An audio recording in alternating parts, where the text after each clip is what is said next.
안녕하세요. 예배인도자 구역장 여러분. 김영희 강도사입니다. 드디어 이제 7강을 시작하게 되었습니다. 그동안 6강까지 꾸준히 잘 듣고 계시는지요? 이번 시간과 다음 시간만 강의를 들으시면 이제 심화편도 완전히 마무리를 짓게 됩니다. 우리 조금 더 힘을 내시고 들어주시길 바라며 기도 후에 바로 시작하도록 하겠습니다. 잠시 기도합니다. 하나님 감사합니다. 우리가 이제 7과를 이제 시작하게 되었습니다. 지금까지 6강을 우리가 마쳤지만 하나님 우리에게 하나님의 지혜로 더하여 주실 줄로 믿습니다. 우리가 강의를 들었지만 지금도 아직 잘 모르고 지금도 무엇을 해야 될지 알지 못하는 그런 가운데 있을지라도 하나님께서 우리에게 지혜와 능력을 더하여 주셔서 우리가 구역을 위해서 그리고 교회를 위해서 우리 하나님 나라 확장을 위해서 더욱 더 힘쓰는 우리 예배인도자 구역장이 될 수 있도록 하나님 이끌어 주옵소서. 모든 시간 하나님께 의탁드립니다. 주님 감사합니다. 이 모든 말씀 살아계신 예수 그리스도의 이름으로 기도 올려드립니다. 아멘. 한 신사가 교회에 예배를 드리러 가던 도중 길거리에서 장난하고 놀고 있는 한 명의 소년을 보았습니다. 그는 이 소년들을 열심히 설득해서 교회로 인도해 왔습니다. 그리고 소그룹 성경 공부반을 만들어 이들을 가르치기 시작했습니다.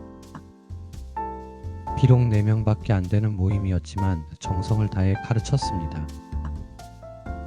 세월이 흘러 장성한 소년들은 각기 마을을 떠났습니다. 그 후 이 마을에서는 노신사의 은퇴 축하연이 열리게 되었습니다. 그 자리에서 4통의 편지가 낭독되었습니다. 중국 선교사, 연방은행 총재, 후보 대통령과 그의 비서실장으로부터 온 감사 편지였습니다. 그들은 이 노신사가 가르쳤던 4명의 학생들이었습니다. 아이오와 주의 한 교회에서 있었던 소그룹 성경 공부 모임을 통해 미국의 위대한 지도자들이 배출된 것입니다. 영상의 내용을 잘 들으셨나요? 강의에 앞서 우리가 생각을 해보고자 합니다. 먼저 펜과 노트를 준비해 주세요.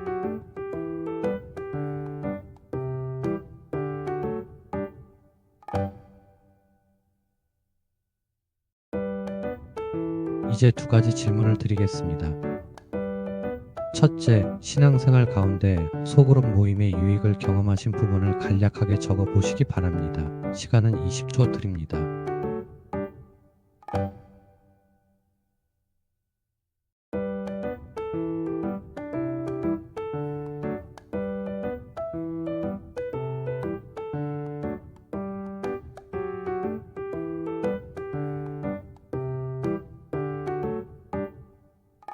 두 번째, 나에게 가장 기억에 남는 소그룹 모임이 있다면 노트에 간략하게 적어 보시기 바랍니다. 시간은 20초 드립니다.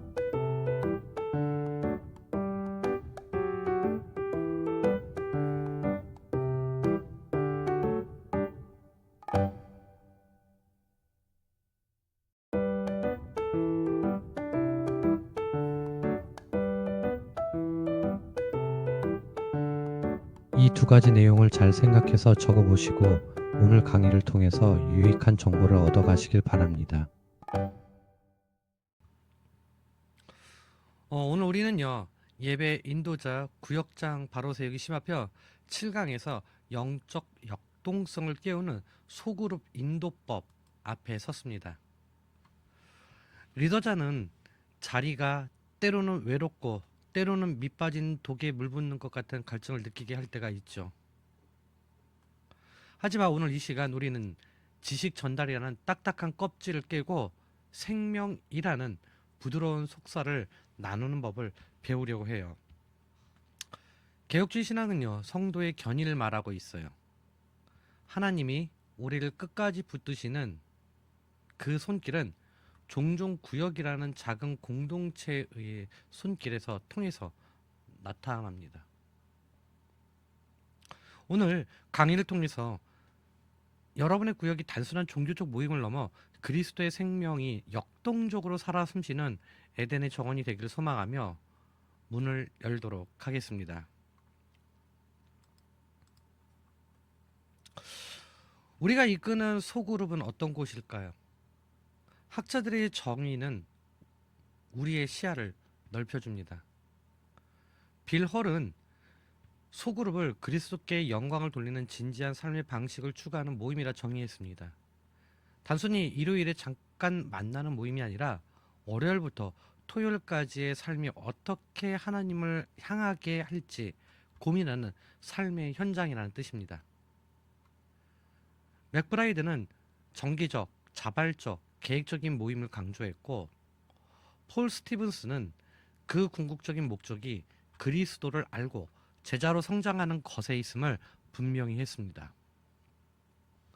여러분, 소그룹은 우연히 모인 사람들의 집합이 아님을 우리는 정확하게 알고 있어야 합니다. 하나님 나라의 가치를 공유하며 서로를 그리스도의 제자로 빚어가는 거룩한 계획의 현장입니다. 구역원들이 여러분을 만날 때 지식이 아닌 삶의 이유를 발견하도록 돕는 것. 그것이 바로 소그룹의 진정한 정의입니다. 구역장 여러분, 우리가 건강한 생명체는요, 무엇이 있나요? 그 몸을 지탱하는 뼈대와 필수적인 장기들이 조화를 이룰 때 비로소 활기차게 움직이죠. 우리가 섬기는 소그룹 또한 마찬가지입니다.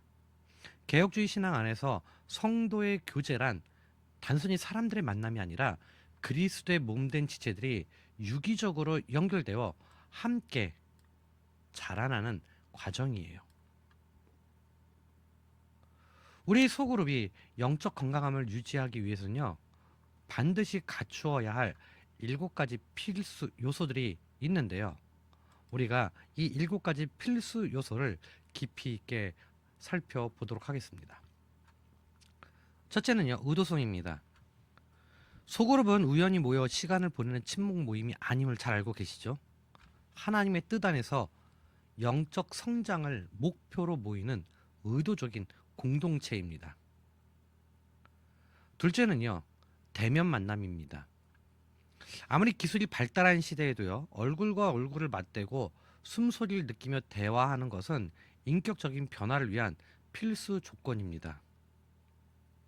셋째는요, 인원 제한입니다. 한 사람 한 사람의 이야기가 소외되지 않고 깊이 있게 나누어지기 위해서는 3명에서 12명 사이의 소수가 모일 때 가장 역동적인 나눔이 일어납니다. 넷째는요, 정기적인 시간입니다. 신뢰는 한순간에 쌓이지 않죠. 정해진 시간에 지속적으로 만날 때 비로소 마음의 빗장이 풀리고 깊은 유대감이 형성됩니다. 다섯째는요, 우리를 하나로 묶어주는 공동 목적이 있어야 합니다. 우리는 각기 다른 삶을 살고 있어요. 그러나 그리스도를 닮아가겠다는 하나의 비전을 공유할 때 우리는 강력한 공동체 의식을 갖게 됩니다. 여섯째는요, 영적 성장이에요.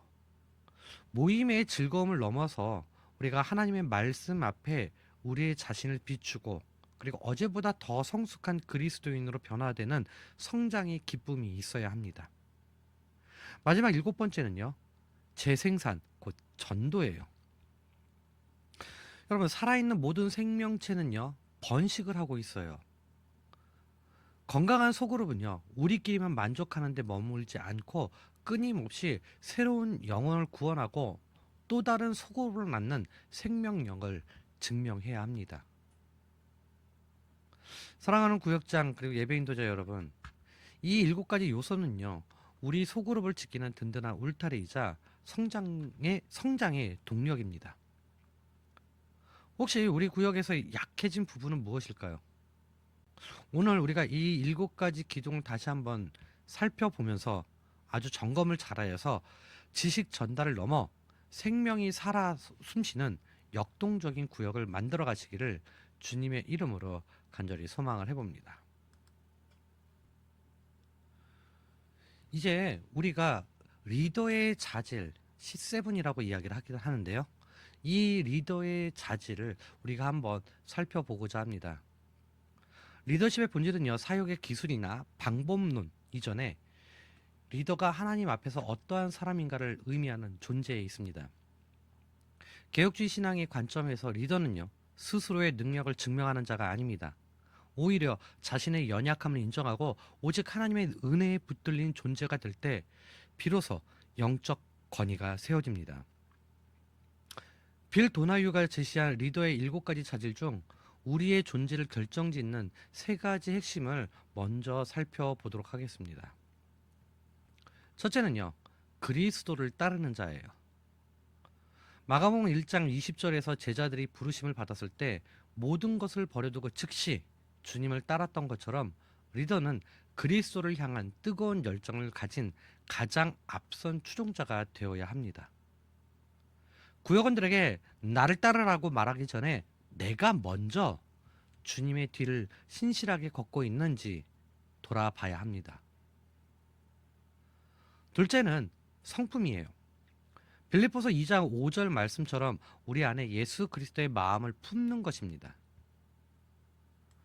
구역원들은 여러분의 화려한 지식이 아니라 고난 속에서도 인내하고 약한 자를 용납하는 여러분의 인격에서 배어나오는 주님의 향기를 보고 변화된다는 점을 우리는 기억해야 됩니다. 셋째는요, 소명입니다. 요한복음 21장 17절에서 부활하신 주님이 베드로에게 내 양을 먹이라고 말씀하신 것처럼 구역장은 나의 선택이 아닌 하나님의 거룩한 부르심에 의해 세워졌습니다. 이 목양의 부르심은 우리가 확신할 때 우리는 지치지 않는 긍휼의 마음을 소유하게 됩니다. 사랑하는 구역장 여러분, 리더에게는요, 현란한 가르치는 기술보다 그리스도를 닮은 인격이 우선임을 기억하시길 바랍니다. 여러분이 주님을 닮은 그 존재 자체가 될 때 여러분의 구역은요, 이미 생명의 역동성으로 충만해진다는 것을 우리가 기억해야 합니다. 그렇다면 존재의 준비를 마친 리더는 이제 삶의 현장에서 구체적인 사역의 열매를 맺는 역량이 되어야 합니다. 개혁주의 영성은 단순히 골방의 묵상에 머물지 않고 세상을 향한 구체적인 섬김으로 나타나기 때문입니다. 우리에게 필요한 4가지 역량을 함께 살펴보도록 할게요. 능력이에요. 소그룹을 목적에 따라서 지혜롭게 이끄는 기술입니다. 골로새서 1장 28절에서 29절 말씀처럼 내 속에서 능력으로 역사하시는 이의 역사를 따라 힘을 다해 수고할 때 리더의 역동성이 나타납니다. 그 다음으로는 뭐죠? 적용이죠. 공동체 안에서의 적응력과 팀워크를 의미하고 있는데요. 사도행전 16장 10절에서 바울과 동역자들이 마게도냐 환상을 보고 함께 움직였던 것처럼 리더는 지체들과 그리고 보조를 맞추며 조화를 이루어야 합니다. 그 다음에 헌신인데요. 하나님이 원하시는 일을 끝까지 해내는 힘입니다. 이사야 6장 8절의 고백처럼 내가 여기 있나이다 나를 보내소서라고 응답하며 구역원의 성장을 돕는 일에 나 자신을 온전히 던지는 결단이 필요합니다. 마지막으로는요, 역량인데요. 우리에게 맡겨진 소중한 자원들을 효과적으로 관리하여 섬기는 능력입니다. 베드로전서 4장 10절 말씀처럼 각자 받은 은사를 하나님의 선한 청지기 같이 서로를 위해 아낌없이 사용해야 합니다. 사랑하는 구역장 그리고 예배 인도자 여러분, 사역의 역량은요, 내 본연의 힘이 아니라 하나님의 손에 붙들릴 때 완성됩니다. 나는 부족하지만 주님이 공급하시는 힘으로 하겠다는 겸손한 확신을 가지십시오. 여러분의 작은 헌신이 성령의 능력을 입을 때 우리 구역은 생명을 살리는 가장 강력한 공동체가 된다는 점을 믿으시기를 바랍니다.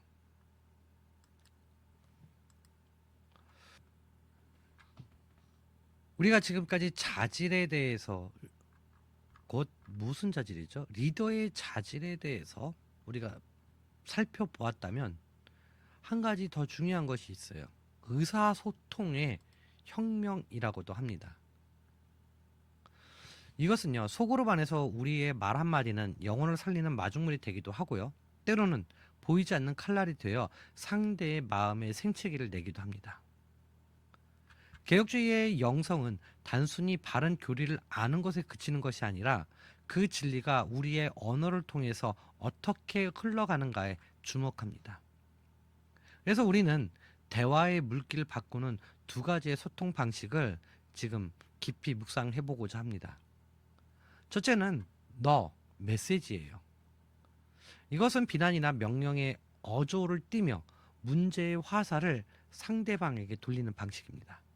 예를 들어서 당신은 왜 그렇게 말이 많아요? 혹은 조용히 좀 하세요. 라고 말하는 점인데요. 이런 식의 표현은 듣는 이로 하여금 정죄받는 기분을 느끼게 하여 즉각적으로 마음의 문을 닫게 만듭니다. 리더가 정답과 훈계라는 칼자를 휘두를 때 여러분 소그룹의 역동성은 사라지고요. 침묵의 벽만 높아진다는 점을 우리는 알고 있어야 됩니다. 그렇다면 둘째는 우리가 지향해야 할 나 메시지입니다. 이것은 상대의 잘못을 지적하기보다 현재 나의 상태와 감정을 정직하고 투명하게 공유하는 방식입니다. 당신이 시끄러워요가 아니라 지금 조금 소란스러우니 제가 말씀을 전할 때 마음이 답답함을 느껴요 라고 표현하는 것이지요. 이렇게 나의 연약함과 상태를 먼저 드러낼 때 상대방의 방어 기제는 낮아지고 서로를 향한 공감의 공간이 열리게 됩니다. 잠언 12장 19절에 이렇게 기록이 되어 있습니다. 진실한 입술은 영원히 보존되거니와 거짓 혀는 잠시 동안만 있을 뿐이라고 말씀합니다. 리더인 여러분이 먼저 정직하고 부드러운 언어를 선택하십시오.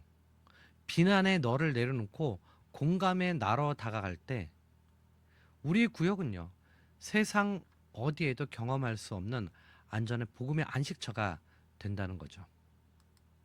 그래서 우리는요, 대화의 3요소와 나눔의 4단계도 같이 한번 배워보고자 합니다. 이처럼 소그룹에서 대화는요, 여러분, 단순히 정보를 주고받는 시간이 아니죠.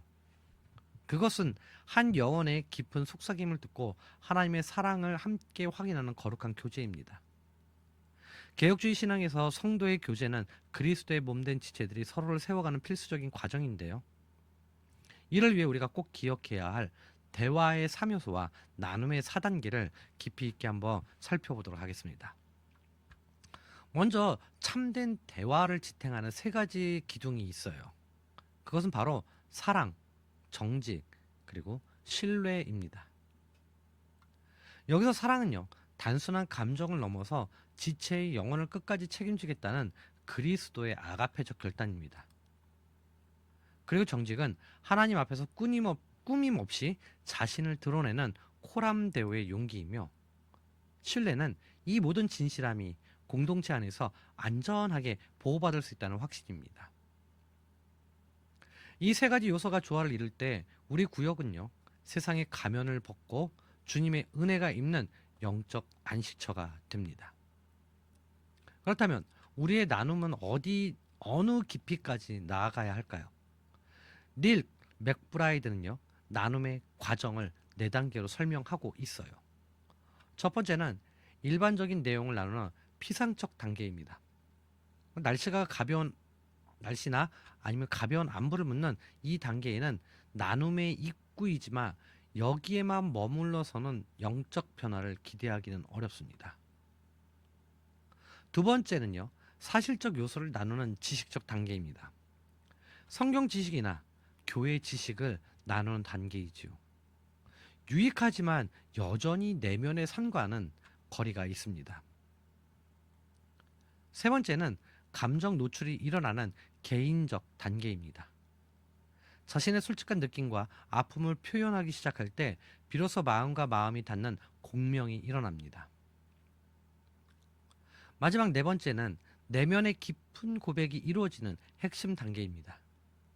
자신의 연약함과 죄의 문제를 주님 앞에 내어놓고 함께 함께 은혜를 구하는 가장 거룩한 지점입니다. 우리의 구역, 여러분의 구역은요, 지금 몇 단계에 머물러 있습니까?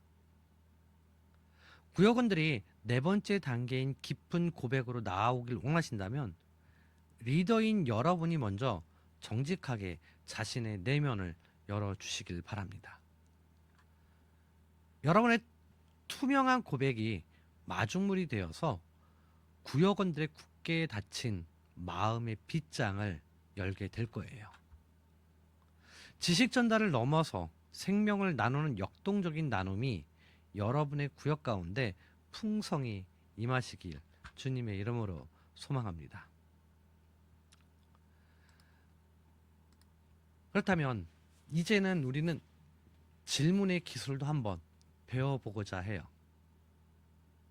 여러분, 소그룹의 생명력은 어디에서 시작되는지 아시나요? 그것은 리더의 화려한 설교가 아니에요. 지식적인 것도 아니에요. 단지 구역원의 깊은 곳에서 숨겨진 고백을 끌어내는 질문에서 시작됩니다. 질문은요, 굳게 닫힌 마음의 빗장을 여는 열쇠와 같죠. 하지만 우리가 어떤 열쇠를 사용하느냐에 따라 그 마음이 활짝 열리기도 하고요, 오히려 더 굳게 닫히기도 합니다. 먼저 우리가 닫힌 질문 한번 살펴봅시다. 닫힌 질문은 예수님이 우리에게 요구하신 것은 자기 십자가죠. 와 같이 이미 정답이 정해져 있는 질문이에요. 여러분, 이런 질문을 받으면요, 구역원들은 뭐라고 얘기할까요? 예 혹은 아니오라는 짧은 단답형 대화 외에는요, 할 말이 없게 됩니다. 이런 질문은요, 리더가 이미 답을 정해놓고 구역원들을 그 답으로 유도하는 확인 작업에 가깝습니다. 만약 구역원이 리더가 원하는 정답을 말하지 못하면 어떨까요? 그들은 수치심을 느끼거나 자신의 신앙이 부족하다고 자책하며 침묵의 동굴 속으로 더 깊이 숨어 버릴지도 모릅니다. 이것은요, 결국 지식을 확인하는 시험이지 생명을 나누는 교제가 안 됩니다. 그렇다면 우리가 지향해야 할 열린 질문의 세계로 한번 여러분을 초대해 보려고 하는데요. 열린 질문은요, 정답을 요구하는 것이 아니라 상대방의 생각과 삶을 묻는 모습이에요. 예시를 한번 보십시오. 자기 십자가를 진다는 것은 집사님의 이번 주 삶에서 어떤 구체적인 의미가 있었나요?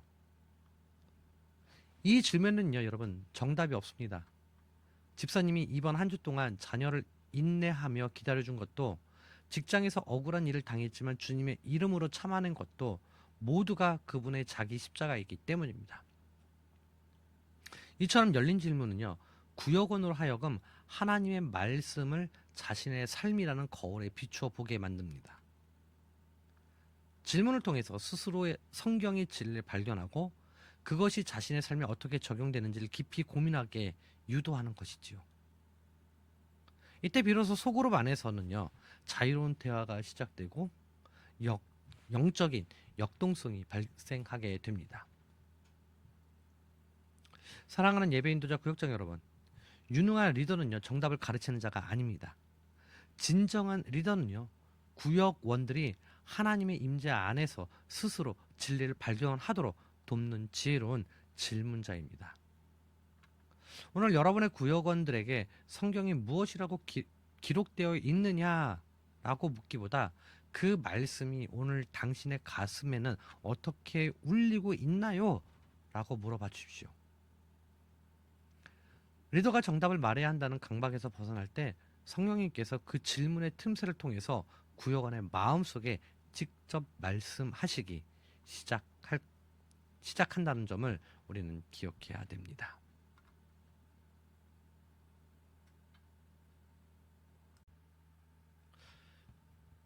구역장 여러분, 앞선 슬라이드에서는요, 우리는요, 마음을 여는 열린 질문의 가치를 배웠어요. 하지만 좋은 질문을 던지는 것만큼이나 중요한 것이 있습니다. 바로 구역원의 마음을 나도 모르게 닫아버리는 잘못된 질문을 삼가는 것입니다.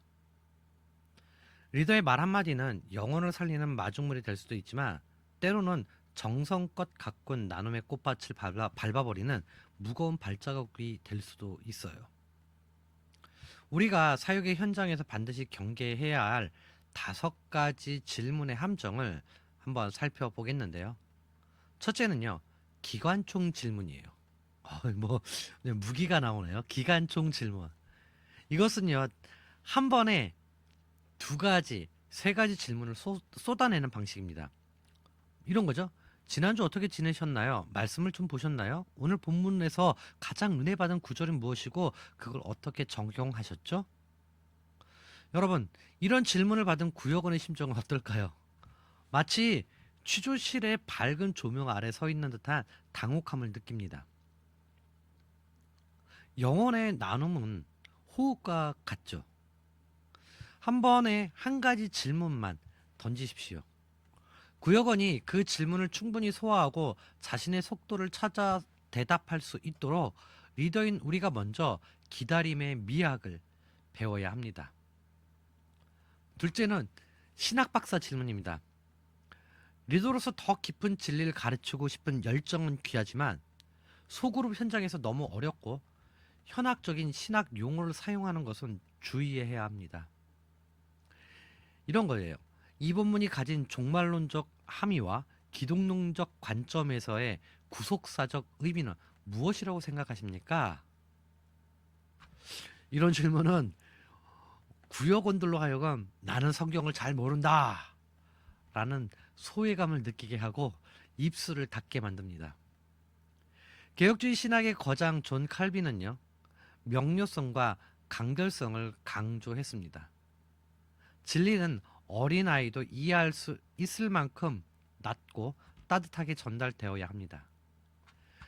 그래서 지식의 나눔이 아닌 삶의 고백이 터져 나오게 하는 쉬운 언어를 사용하십시오. 셋째는요, 모호한 질문입니다. 이것은요, 질문의 요점이 무엇인지, 무엇을 대답해야 할지 알 수 없는 질문이에요. 이런 겁니다. 오늘 말씀 어떠셨어요? 이런 것처럼 너무 넓고 막연한 질문은 대답하는 이로 하여금 어디서부터 시작해야 할지를 아예 갈피를 못 잡게 합니다. 그래서 질문이 모호하면 대답도 피상적이 됩니다. 오늘 말씀 중 집사님의 마음을 가장 아프게 찔렀던 단어 하나만 꼽는다면 무엇입니까? 라는 것처럼 구역원이 대답의 발판을 딛고 일어설 수 있도록 구체적이고 명확한 길을 만들어 주십시오. 네 번째는요, 시험 문제 같은 질문이에요. 리더가 이미 머릿속에서 정답을 딱 하나 정해놓고 구역원이 그것을 맞추는지 시험하듯 묻는 것입니다. 이런 겁니다. 예수님이 제자들에게 요구하신 가장 중요한 태도가 무엇이었지요? 라고 묻고 구역원이 다른 대답을 하면 아니죠, 24절을 보세요 라고 교정하는 방식입니다. 이것은요, 대화가 아니라 평가예요. 소그룹은 정답을 맞히는 경연장이 아니라 정답이신 예수님께로 각자의 삶을 맞춰가는 여정입니다. 그래서 틀린 답은 없습니다. 각자의 신앙 수준에서 고백하는 모든 말에 귀를 기울여야 된다는 점을 기억하시길 바랍니다. 마지막으로는요, 독심술 질문입니다. 이런 질문이 있겠죠. 그때 사도 요한의 마음은 어땠을까요? 혹은 옆에 있는 김 집사님이 왜 저런 표정을 짓고 있을까요? 이것처럼 타인의 마음을 추측하게 하는 질문입니다. 우리는요, 결코 타인의 마음을 다 알 수 없죠. 이런 질문은 자칫하면 근거 없는 추측이나 비판으로 흐르기 쉽습니다. 질문의 화살표가 언제나 나에게로 향하게 하십시오. 내가 만약 요한이었다면 어떤 마음이었을까? 혹은 이 말씀을 들을 때 내 안에는 어떤 감정이 일어나는가를 묻는 것이 훨씬 더 영적으로 유익하며 정직한 나눔을 이끌어냅니다. 사랑하는 예배인도자 구역장 여러분, 리더의 질문은요, 구역원의 영혼을 어루만지는 손길입니다. 우리가 무심코 던진 질문에 누군가는 상처를 받고 물러설 수 있음을 기억하십시오. 하지만 리더인 우리가 먼저 자신의 약함을 인정하고 성령님의 인도하심을 구하며 따뜻한 관심을 담아 물을 때 구역원들은 비로소 안전함을 느끼며 자신의 속내를 보이기 시작합니다. 기교 있는 질문자보다 사랑 있는 경청자가 돼야 합니다. 그래서 성령께서 여러분의 입술을 주장하셔서 매 순간 영혼을 살리는 복된 질문이 흘러나오기를 간절히 기도하겠습니다. 자, 그럼 다음으로 한번 넘어가도록 하겠습니다. 우리가 소그룹을 인도하다가 보면요, 마음이 무거워지는 순간이 찾아올 거예요. 아, 왜 저분은 저렇게 말씀이 많으실까? 혹은 왜 이분은 침묵만 하실까 하는 고민이 생기곤 하죠. 곧 소그룹에 어려운 사람들이 한 명씩은 있을 것으로 예상해 봐요. 그런데 이들은요, 사역의 방해꾼이 아니에요. 여러분의 리더십을 연단하시기 위해 하나님이 보내신 특별한 선물입니다. 이제 우리 구역의 어려운 지체들 한번 사랑으로 품는 지혜로운 대응법을 한번 살펴보겠습니다. 먼저 발언권을 독점하는 김수다 유형이에요. 이분들에게는요, 이야기가 길어질 때 발언권의 중심을 정중하게 다른 사람에게 이동시키는 기술이 필요해요. 그 수다 뒤에 숨겨진 외로움을 기억하며 집사님의 귀한 은혜를 이제 다른 분과도 나누어 보고 싶네요 라고 부드럽게 유도해 주십시오. 다음은 주제에서 벗어나는 서반장 유형입니다. 곧 탈선형이라고 이야기도 하죠. 곧 이것은 대화가 본질을 벗어나 탈선할 때 리더는 적극적으로 제지하여 영적 방향을 바로 잡아야 합니다. 집사님, 그 이야기도 좋지만 오늘은 이 말씀에 조금 더 집중해 볼까요? 라고 사랑 안에서 진리를 지켜내십시오. 그리고 참여를 회피하는 왕뺀질 유형에게는 큰 부담 대신 아주 작은 일부터 위임하여 공동체의 책임감을 느끼게 해주십시오. 작은 성공이 이들을 사역의 주체로 변화시킵니다. 반대로 너무 조용해서 걱정되는 고요순 성도님에게는 정답 없는 쉬운 개방형 질문으로 참여를 독려하십시오. 그분들의 작은 한마디를 온 구역이 함께 기뻐해 줄 때 비로소 구역원들의 마음의 문이 열립니다. 마지막으로는요, 지식만 앞세우는 최고리 유형입니다. 이들에게는요, 우리가 모두 평생 하나님 앞에서 함께 배워가는 부족한 존재임을 우리가 겸손히 인식시켜 주십시오. 지식이 교만이 되지 않고 사랑의 도구가 되도록 돕는 점이 리더의 역할의 하나입니다. 사랑하는 예배인도자 구역자 여러분, 리더의 인내와 사랑은요, 바로 이들을 품을 때 완성되죠. 하나님께서 여러분을 이들을 목자로 세우셨음을 믿고 들음으로 섬기며 사랑으로 인내하시기를 소망해 봅니다. 우리가 소그룹 사역을 하다가 보면요, 가끔 가다가 위기가 다가올 때가 있어요. 어느 순간에 모임의 공기가 무겁게 느껴질 때가 있고요. 매주 반복되는 만남 속에서 설렘은 사라지고 의무감만 남은 듯한 피로감이 몰려오기도 하죠. 이때는 출석률은 눈에 띄게 줄어들고 나눔의 깊이는 얕아져만 가는 이 정체기는 리더의 마음을 가장 아프게 찌르는 가시와 같습니다. 그러나 낙심하지 마세요. 이 시기는 우리 모임이 더 깊은 뿌리를 내리기 위한 하나님의 영적 겨울일지도 모릅니다. 이 정체기를 뚫고 나갈 우리가 세 가지 처방을 함께 나누어 보려고 하는데요. 첫 번째는요, 우리가 새로운 언약을 맺는 것입니다. 모임이 늘어지는 이유는요, 처음에 뜨거웠던 목적을 잃어버렸기 때문입니다. 이때는 잠시 멈춰서서 우리의 모임의 기본 규칙을 다시 정비해 보십시오. 우리는 왜 모이는가? 서로를 위해 어떤 헌신을 할 것인가? 라는 질문들로 다시 묻고 서로의 마음을 확인하는 시간입니다.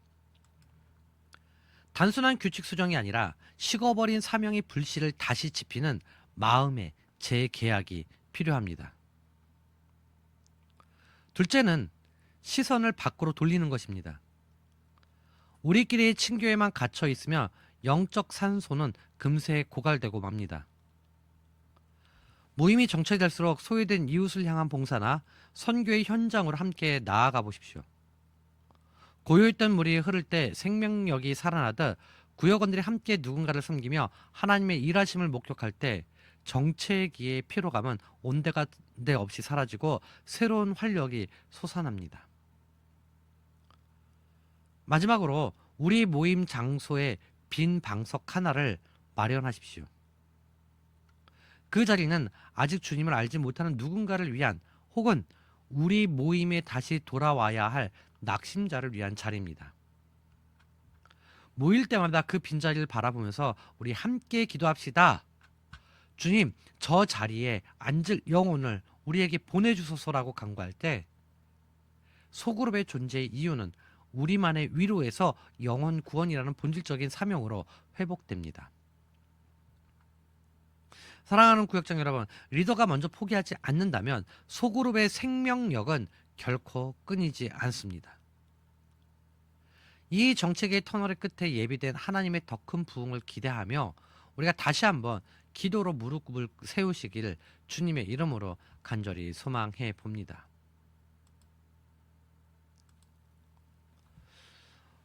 우리는요, 소그룹 안에서 누군가 자신의 가장 깊은 상처나 차마 말하지 못했던 부끄러운 죄의 고백을 꺼내놓았을 때 여러분 그 순간의 공기를 기억하십니까? 그것은 떨림이 있는 거룩한 순간이에요. 개혁주의적 관점에서 우리는 모두 하나님의 전적인 은혜 없이는 단 한순간도 살 수 없는 죄인들이며 소그룹은 그 죄인들이 모여 서로의 아픔을 보듬는 영적인 병원과 같아요. 이 거룩한 나눔의 현장에서 우리가 반드시 지켜야 할 철칙이 있습니다. 바로 나눔의 내용은 우리 소그룹만이 가진 거룩한 특권이자 동시에 엄중한 책임이라는 사실입니다.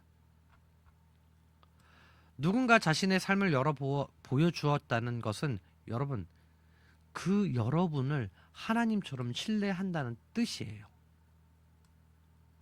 그 신뢰의 성벽을 지켜주는 것이 그 영혼을 향한 최고의 사랑이자 섬김입니다. 예배인동자 그리고 구역장님들께 우리가 간곡히 당부드립니다. 만약에 나눔을 통해 알게 된 개인적 이야기는 본인이 직접 다른 사람들 앞에서 간증하기 전까지 우리 리더는 무덤까지 그 비밀을 가져가야 합니다. 비록 기도 제목이야라는 선한 의도를 가졌더라도 당사자의 허락 없이 다른 이에게 옮기는 순간 그 소그룹의 신뢰는 무너지고 맙니다. 비밀이 보장되지 않는 곳에서 진실한 나눔은요, 결코 일어날 수가 없습니다. 또한 사역을 하다가 보면 예상치 못한 깊은 고민 상담에 직면하게 되죠. 이때 리더는요, 자신이 모든 문제를 해결해 주려는 조급함에서 벗어나야 합니다. 성령님이 그 영혼 가운데 친히 일하시도록 확실한 영적 경계선을 지키며 그저 묵묵히 들어주는 경청의 자세를 유지하십시오. 때로는 100마디 조언보다 내가 당신의 이야기를 듣고 있습니다라는 따뜻한 경청의 침묵이 영혼을 치유하는 더 강력한 도구가 됩니다. 그래서 비밀 유지는 우리 소그룹을 세상에서 가장 안전한 도피처로 만드는 강력한 성벽입니다. 우리 구역원들의 이야기를 가슴 깊이 묻고 그들을 위해서 은밀히 중보하는, 그리고 입술은 무겁고 가슴은 뜨거운 신실한 리더가 되어 주십시오.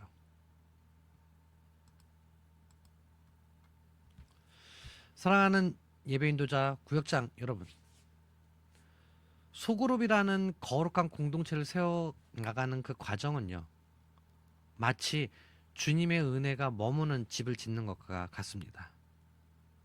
집을 지을 때 설계도가 필요하죠. 우리의 모임이 영적인 무질서에 빠지지 않고 풍성한 생명력을 유지하기 위해서는요, 지켜야 할 황금률이 있습니다.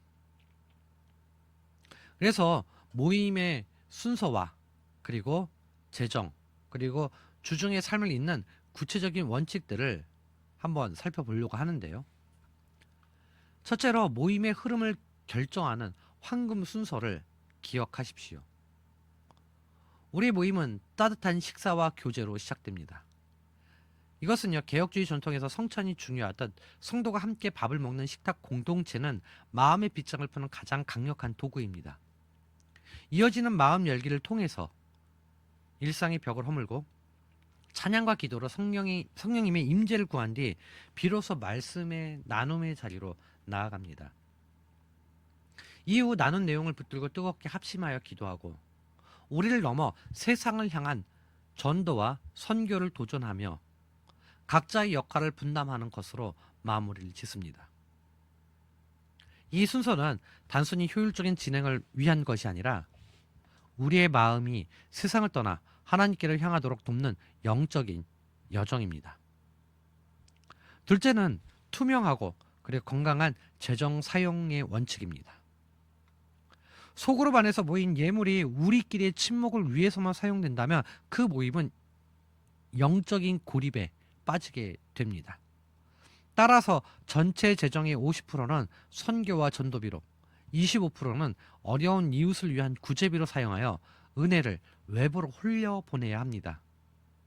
나머지 25%만을 자체 운영비로 사용하는 이 원칙은 우리 구역의 정체성이 우리만의 모임이 아니라 하나님 나라의 확장에 있음을 끊임없이 일깨워 줍니다. 마지막으로 모임과 모임 사이의 그 공백을 메우는 주중 문안이에요. 소그룹의 생명력은요, 일주일 중 단 몇 시간 만의 만남으로 유지되지 않아요. 주중에 적어도 한 번 이상 서로 연락하면서 안부를 묻기도 하고 기도 제목을 나누는 전화 고리를 만드십시오.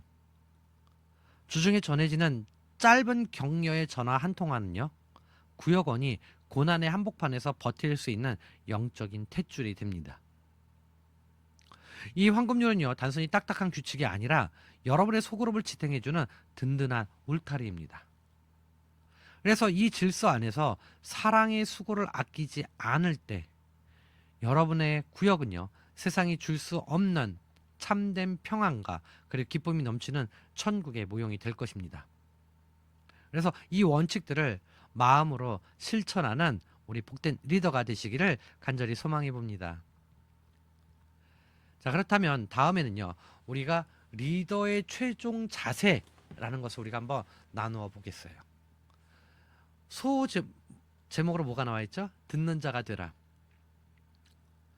우리는요, 지금까지 보면요, 인도하는 수많은 기술과 방법론을 배웠죠.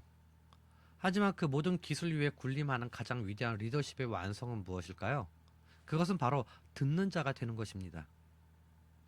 세상의 리더는요, 화려한 언변으로 대중을 사로잡지만 하나님 나라의 리더는 성령의 귀를 가지고 한 영혼의 신음소리에 집중합니다. 진정한 경청을 위해서 우리는 먼저 구역원의 눈을 바라보며 온전히 집중해야 합니다. 여러분, 눈은요, 마음의 창이라고 하잖아요. 적당한 거리에서 상대의 눈을 응시하는 것은 지금 이 순간 나의 세상에는 당신밖에 없습니다 라는 무언의 사랑 고백과 같습니다. 단순히 정보를 듣는 것이 아니라 그 눈빛 뒤에 숨겨진 말하지 못한 고단함과 갈망을 함께 읽어내는다는 것을 우리가 잊지 말아야 합니다. 또한 고개를 끄덕이거나 따뜻한 미소를 짓는 비언어적 신호들을 적극적으로 사용하십시오.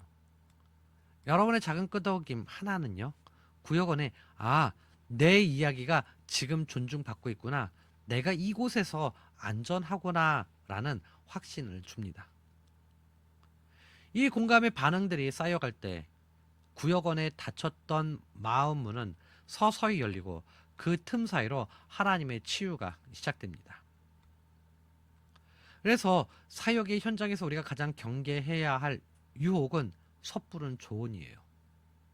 우리는 리더라는 책임감 때문에 정답을 빨리 알려줘 문제를 해결해 주고 싶어 합니다. 하지만 때로 영혼에게 필요한 것은 정답이 아니라 자신의 깨어진 감정 자체를 온전히 받아주는 품입니다. 아, 그랬군요. 정말 힘드셨겠네요. 라는 공감의 한마디가 100마디의 신학적 조언보다 더 큰 생명력을 가집니다. 사랑하는 예배인도자 구역장 여러분, 제가 종종 말씀드리죠. 리더는요, 설교하는 자가 아니라 들음으로 섬기는 자입니다. 여러분이 잘 들어줄 때 구역원은 비로소 자신의 마음속에 계신 성령님의 음성을 스스로 듣게 됩니다. 여러분의 귀가 하나님의 위로가 전달되는 통로가 될 때 우리 구역에는 세상이 흉내낼 수 없는 깊은 영적 역동성이 피어나는 점을 기억하셨으면 좋겠습니다. 이제 우리는요, 이 긴 여정의 거의 막바지에 도달했어요. 우리는 지금까지 질문의 기술을 배우고 그리고 대화의 단계를 익히며 어려운 주제를 품는 방법론을 배웠습니다. 그러나 이 모든 방법론보다 훨씬 더 중요하고 본질적인 우리의 사역의 최종 병기를 마지막으로 나누고자 합니다. 그것은 바로 성령님을 전적으로 의지하는 인도법입니다. 소그룹 사역은 사람의 지식이나 화려한 경험으로 이끌어가는 것이 아니죠. 만약 지식이 사람을 변화시켰다면 세상의 모든 철학자가 성자가 되어 있습니다. 하지만 영혼을 변화시키는 역동성은 오직 기도로 무장하고 성령의 인도하심을 받을 때만 일어납니다. 리더인 여러분이 먼저 무릎 꿇고 주님, 저는 아무것도 아닙니다. 이 모임의 진정한 주인은 성령님이십니다. 라고 고백할 때 비로소 그 모임에는 하늘의 생기가 돌기 시작합니다. 사랑하는 예배인도자 구역장 여러분, 스스로에게 이 두 가지 질문을 던져보시길 바랍니다. 첫째, 나는 지금 구역원들에게 항상 정답만을 말해야 한다는 무거운 부담감에 짓눌려 있지는 않은가?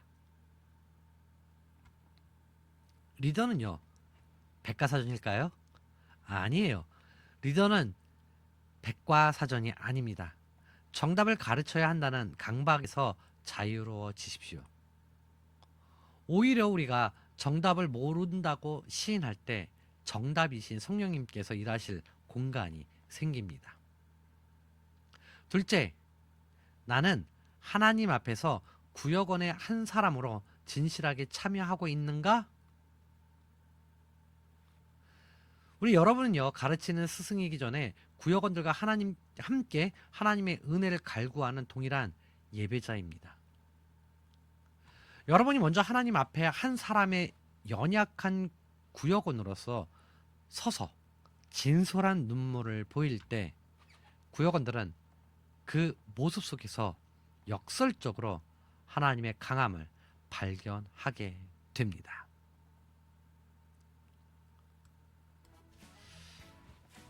사랑하는 예배인도자 그리고 구역장 여러분, 결국 소그룹 인도법은요, 내가 얼마나 잘 인도하느냐가 아니라 내가 얼마나 성령님께 인도함을 받느냐에 달려 있습니다. 기술을 넘어서 성령님의 임재를 사모하십시오. 여러분이 성령님께 온전히 붙들린 채 그분의 음성이 귀 기울인다면 여러분의 소그룹 구역은요, 지식 전달을 넘어서 생명을 나누는 거룩한 장소가 됩니다. 이 거룩한 부르심 앞에 우리는 끝까지 신실하게 응답하는 제자의 삶을 살아야 합니다. 사랑하는 우리 예배인도자 그리고 구역장 여러분, 거룩한 부르심 앞에 끝까지 우리가 순종하며 복된 리더가 되시기를 주님의 이름으로 간절히 간절히 소망을 합니다. 제 7강 지금 이 순간 모든 것을 마쳤습니다. 자, 우리 다음 시간에는요 마지막 8강이 남아있죠. 우리가 긴 시간 많이 힘드시고 듣는 것도 힘드실 거예요, 그쵸? 힘드시지만 그럼에도 불구하고 끝까지 경청해 주셔서 감사합니다. 우리 마지막 다음 시간을 향해서 더욱더 힘내고 마지막 강의 시간에도 우리가 같이 밝은 모습으로 배웠으면 좋겠습니다. 감사합니다.